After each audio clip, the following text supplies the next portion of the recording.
যে প্রেস কনফারেন্সে আপনারা গেছিলেন সেখানে অভিযোগকারী যিনি রোজা আছেন, যাকে এখন আমরা ফ্রড হিসাবে আপনাদের কাছে প্রমাণগুলো দিলাম, তার সাথে তার বড় বোন পরিচয় দেওয়া বা ছোট বোন পরিচয় দেওয়া যে নারী উদ্যোক্তা ছিলেন, এবং তার পাশে আরেকজন মেয়ে ছিলেন যার নামে আমার অলরেডি কোর্টে মামলা চলছে। তো এই তিনজন মিলে উদ্দেশ্য প্রণোদিতভাবে আমার নামটি ব্যবহার করে আমাকে হেয় প্রতিপন্ন করার চেষ্টা করেছেন, এবং পরবর্তীতে সেই নারী উদ্যোক্তা লাইভে এসে অশালীন ভাষায় অঙ্গভঙ্গি করে, অকথ্য ভাষায় গালিগালাজ করে আমাদের সম্পূর্ণ মিডিয়া ইন্ডাস্ট্রি এবং সামাজিক যোগাযোগ মাধ্যমকে, মানে আমি জানি না এটা কোন ভাষা ব্যবহার করতে হয়, সকল নারী জাতিকে অপমান করেছেন। একজন মা হিসাবে আমার বডি শেমিং করেছেন। 2025 সালেও এসে আমাদেরকে বডি শেমিংয়ের মতো জঘন্য বুলিংয়ের শিকার হতে হয়েছে। আমার মানসিক স্বাস্থ্যের কথা চিন্তা করে আমি আজকে এখানে এসেছি যে এই ধরনের নারীরা যারা সামাজিক যোগাযোগ মাধ্যমে বুলিং করে থাকেন এবং এইটাই এস্টাবলিশ করে থাকেন যে বুলিং করার মাধ্যমেই রিচ, ফেসবুক রিচ এবং ফেসবুকের ভিউ বাড়ানো যায়, তাহলে আমাদের পরবর্তী জেনারেশন বা সমসাময়িক যারা আছে তারা এটাই ধরে নেবে যে আমরা সামাজিক যোগাযোগ মাধ্যমে আর কোনো ভালো কাজ করব না, আমরা ঝগড়াঝাটি করব, গালাগালি করব, বুলিং করব, অশালীন ভাষা ব্যবহার করব, অঙ্গভঙ্গি করব, তাহলেই কেবলমাত্র আমাদের প্রচার প্রসার হবে, ভিউ হবে, আমরা ভাইরাল হব।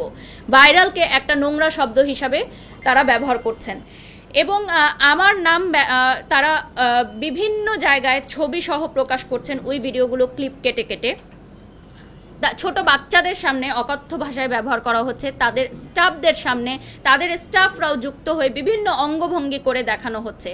এবং তিনি লাইভে এসে সরাসরি বলেছেন যে ব্র্যান্ড প্রমোটারদেরকে ব্র্যান্ডের মালিকরা টাকা দিয়ে ভাড়া করে কিনে এনে চাকরের মতো খাটায়। চাকর শব্দটা তিনি উচ্চারণ করেছেন এবং বলেছেন যারা মডেল, যারা নায়িকা, যারা আমরা যারা ব্র্যান্ড প্রমোটার, তাদেরকে ভাড়া করে টাকা দিয়ে নিয়ে এসে চাকরের মতো খাটানো হয়। তার মানে কি আমরা যারা আছি এখানে উপস্থিত আমরা সবাই চাকর?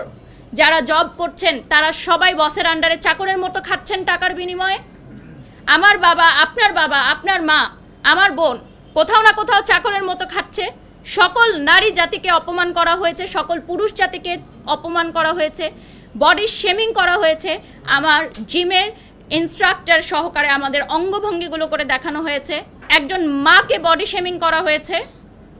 সম্পূর্ণ ব্র্যান্ড প্রমোটার সেক্টরকে ধূলিসাৎ করার জন্য ষড়যন্ত্র করা হচ্ছে। কয়েকজন মডেল ছিল, তাদের সামনে আমি জিজ্ঞেস করেছি আপনার কোনো এলিগেশন আছে কিনা, কোনো কমপ্লেন আছে কিনা, থাকলে আমাকে বলতে পারেন। উনি আমার হাতে আমাকে ধন্যবাদ দিয়ে বলেছে যে ভাইয়া কোনো এলিগেশন নাই, আমার সব কিছু ঠিক আছে, ধন্যবাদ, আমরা নেক্সটে আবার করব, এই বলে আমরা ওখানে কিন্তু সমাপ্ত করেছি। এরপরে উনি যত এলিগেশন এনেছে কোনোটারই আসলে ভিত্তি নাই। ওনার প্রথম সমস্যা ছিল উনি 1 ঘন্টা লেট করে এয়ারপোর্টে ঢুকেছেন, এটা ছিল ওনার সমস্যা, যার কারণে ওনার সময়টা 2 ঘন্টা প্রপারলি সে বলছে যে ইউজ করতে পারেনি। কিন্তু 3:15 থেকে 5:20 যদি আপনি দেখেন তাহলে কিন্তু সে পুরোটাই কিন্তু সে ব্যবহার করেছে, কিন্তু উনি লেট করে মাঠে এসেছে, এটা ওনার সমস্যা। আমাদের পরবর্তী ক্লায়েন্ট গৌতম সাহা দাদার যিনি মডেল ছিলেন, চিত্রনায়িকা বুবলি, তাকে 1.5 ঘন্টা যাবত আমরা অপেক্ষা করেছি শুধু লেট ডেট করার জন্য।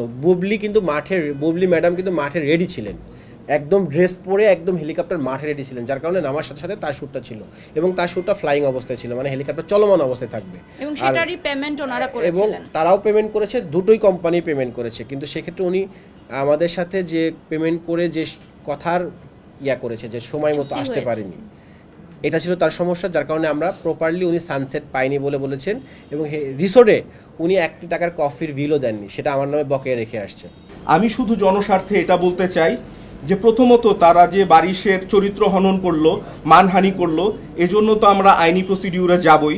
দ্বিতীয়ত হচ্ছে এই যে তারা মিডিয়া অঙ্গনকে কলঙ্কিত করছে ফ্রডগিরি করে, তাদের জন্য কর্তৃপক্ষকে দৃষ্টি আকর্ষণ করছি এই ফ্রড যেন বাংলাদেশ থেকে পালাতে না পারে, তাকে যেন আইনের আওতায় নেওয়া হয়, এবং যত জনের কাছ থেকে সে টাকা নিয়েছে সেই টাকা যেন ফেরত দেওয়া হয়, এটা হচ্ছে আমাদের দাবি। এবং একই সাথে তারা পাবলিকালি মাফ চাবে শুধু স্টান্টবাজি করার জন্য এবং কোনো এভিডেন্স প্রমাণ না করার জন্য। না ফ্লাইট ট্যাক্স এভিয়েশনের বিরুদ্ধে তারা কোনো অভিযোগ দিতে পেরেছে লিখিত, না তারা বারিশ হকের বিরুদ্ধে কোনো দিতে পেরেছে। তারা যেটা বলেছে যে হেলিকপ্টারের শ্যুট কনসেপ্ট চুরি করা হয়েছে, উই শুটে ছিল মারিয়া কিসপটা আপু, উনি নিজে 2বার হেলিকপ্টারের সামনে শুট করেছে।